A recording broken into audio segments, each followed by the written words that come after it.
दोस्तों, ये कहानी है नवगांव नाम के एक छोटे से गांव की। इस गांव के पास ही एक घना जंगल फैला हुआ था। उस जंगल में हर तरह के पशु पक्षी रहा करते थे और उन्हीं जंगलों के किनारे एक टूटी फूटी सी कुटिया में रहा करती थी एक विधवा स्त्री, जिसका नाम था वैदेही। वैदेही की उम्र कोई 27 से 28 साल के आसपास रही होगी। एक साल पहले ही उसके पति आदित्य की मृत्यु एक भयानक बीमारी से हो गई थी। अब उसके पास न कोई सहारा था, न कोई परिवार। वो जंगल से लकड़ियां इकट्ठा करके और गांव में कपड़े सिलकर अपना गुजारा करती थी। वैदेही बेहद सुंदर थी, पर उसकी आंखों में एक ऐसा दुख छुपा रहता था जैसे जिंदगी ने उसे सब कुछ छीन लिया हो। अब उसके लिए हर दिन बस एक संघर्ष था, पेट भरने का, अकेलेपन का और उस याद की जिसे वो पीछे छोड़ नहीं पा रही थी।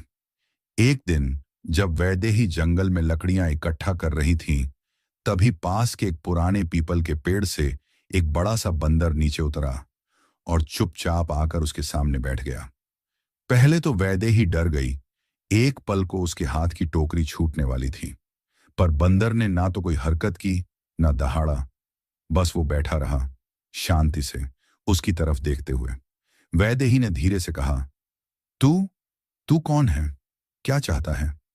बंदर ने सिर झुका दिया, जैसे उसकी बात को समझ गया हो। वैदेही कुछ पल को मुस्कुराई और फिर अपने लकड़ी बटोरने के काम में लग गई। लेकिन उसकी नजर बार बार उस बंदर पर जाती रही। जब वो लकड़ियां बांधने लगी तो बंदर ने आकर उसकी मदद की। अब तो वैदेही पूरी तरह चौंक गई। उसने उसके सिर पर प्यार से हाथ फेरा और कहा, तू तो बहुत समझदार है और बड़ा प्यारा भी। उस दिन के बाद से हर दिन वो बंदर जंगल में वैदेही के पास आ जाता। कभी उसके लिए जंगली फल लेकर आता, कभी उसके काम में हाथ बंटाता, तो कभी झोपड़ी के बाहर बैठकर उसे देखता रहता।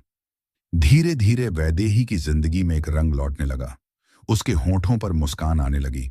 वो अकेली थी, पर अब उसे अकेलापन नहीं लगता था।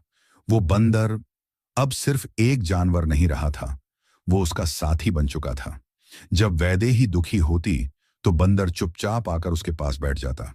उसकी बड़ी बड़ी आंखों में एक अजीब सी आत्मीयता होती थी, जैसे वो वैदेही के दिल की बात बिना शब्दों के समझ लेता हो। एक रात वैदेही अपनी झोपड़ी के बाहर बैठी थी।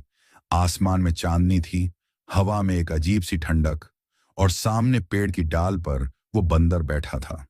वैदेही ने उसे देखा और हल्की सी मुस्कुराकर कहा, तू हमेशा मेरे साथ रहेगा ना? बंदर एक छलांग में उसके पास आ गया और उसके पैरों में बैठ गया। वैदेही ने उसे अपनी गोद में उठा लिया। उसकी आंखें नम हो गईं और उस रात पहली बार वो बंदर को पास सुलाकर सो गई। उसी रात वैदेही के मन में पहली बार एक अजीब सी शांति समा गई, जैसे किसी खोई हुई आत्मा ने उसे फिर से पा लिया हो। समय बीतता गया और अब वैदेही की जिंदगी उस बंदर के बिना अधूरी सी लगने लगी थी। हर सुबह वो उसकी राह देखती, हर शाम उसकी आंखें दरवाजे की ओर टिक जाती। लेकिन एक दिन वैदेही को अचानक अपने शरीर में कुछ अजीब से बदलाव महसूस होने लगे। उसे अक्सर उल्टी जैसी मितली आने लगी, पेट भारी लगने लगा और शरीर में अजीब सी थकावट रहने लगी। शुरुआत में उसने इसे मौसम का असर समझा, लेकिन फिर जब ये लक्षण बढ़ने लगे तो वैदेही घबरा गई। वो गांव की बूढ़ी दाई गौरी अम्मा के पास गई। गौरी अम्मा ने जब वैदेही की जांच की तो चौंक कर बोली, बेटी, तू गर्भवती है। वैदेही का चेहरा पीला पड़ गया। न नहीं, ये कैसे हो सकता है?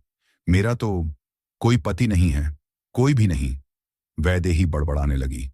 गौरी अम्मा ने उसकी आंखों में गहरी नजर डाली और बस इतना कहा, कई बार जो होता है वो समझ में नहीं आता बेटी, ये ईश्वर की मर्जी है।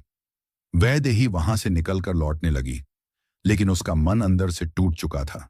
रास्ते भर उसकी आंखें बस एक छवि ढूंढ रही थीं, वो बंदर, वही जिसकी आंखों में आत्मीयता थी, जो हर रोज उसका सहारा बनता था। उसे वो रात याद आने लगी जब बारिश हो रही थी, बिजली कड़क रही थी और उसने बंदर को अपने सीने से लगाकर सुला लिया था। क्या वही रात, क्या वही पल, क्या ये हो सकता है कि उस बंदर की ही वजह से? ये विचार वैदेही को झकझोर गया। अब जब भी वो बंदर उसके पास आता, वो सहम जाती। पहले की तरह हंसी मजाक की जगह अब उसकी आंखों में डर और उलझन थी।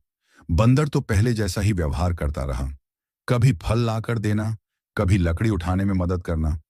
लेकिन वैदेही की आंखों में अब सवाल थे। क्या ये प्रेम है, या कोई चमत्कार, या कोई अभिशाप? क्या वो बंदर सच में एक साधारण प्राणी है, या फिर कोई रूह, कोई देवता, या फिर कोई शापित आत्मा? इन सवालों के बीच वैदेही धीरे धीरे अकेली होती जा रही थी। गांव में जब यह बात फैली कि वैदेही गर्भवती है, तो बवाल मच गया। एक विधवा और गर्भवती, लोगों ने उसे अपवित्र कहना शुरू कर दिया। जरूर कोई राक्षस आता होगा इसके पास, कहीं किसी जंगल के भूत से तो ये नहीं मिली। ये औरत अब गांव में रहने लायक नहीं। औरतें बात करना बंद कर चुकी थीं। बच्चे अब उसकी झोपड़ी के पास नहीं आते थे। वैदेही अब पूरी तरह अकेली थी। बस एक वो बंदर था जो अब भी उसके पास बैठता था। लेकिन अब वैदेही की आंखों में मोह नहीं, सवाल थे। एक शाम जब वो अपनी झोपड़ी के बाहर बैठी थी और बंदर उसके पास आया, तो वो फफक पड़ी। मैंने तुझसे प्रेम किया है, लेकिन तू मेरा गर्भ कैसे बन गया? तू कौन है? बंदर ने उसकी आंखों में देखा, लेकिन कुछ नहीं कहा। उसी रात गांव की पंचायत ने वैदेही को बुलाया। गांव के मुखिया भानु ठाकुर ने कठोर स्वर में पूछा, सच बता वैदेही, तेरे गर्भ का पिता कौन है? वैदेही चुप रही। कुछ क्षणों बाद उसने धीमे से कहा, मुझे नहीं पता। बिना पुरुष के संपर्क के गर्भ कैसे हो सकता है? पंचायत के लोग गरज उठे। वैदेही ने कांपती आवाज में कहा, मेरे जीवन में कोई पुरुष नहीं आया, बस एक बंदर है जो रोज मेरे पास आता है, मेरी मदद करता है। भीड़ में हंसी गूंजने लगी। बंदर? तू कहती है तू बंदर से गर्भवती है? पागल हो गई है ये औरत। ये गांव का नाम डुबोएगी। पर वैदेही के चेहरे पर कोई डर नहीं था, उसकी आंखों में गंभीरता थी। मैं नहीं जानती यह कैसे हुआ, लेकिन जब से वो आया है, मेरा जीवन बदल गया है। गांव वालों ने उसे अपवित्र और कलंकिनी घोषित कर दिया।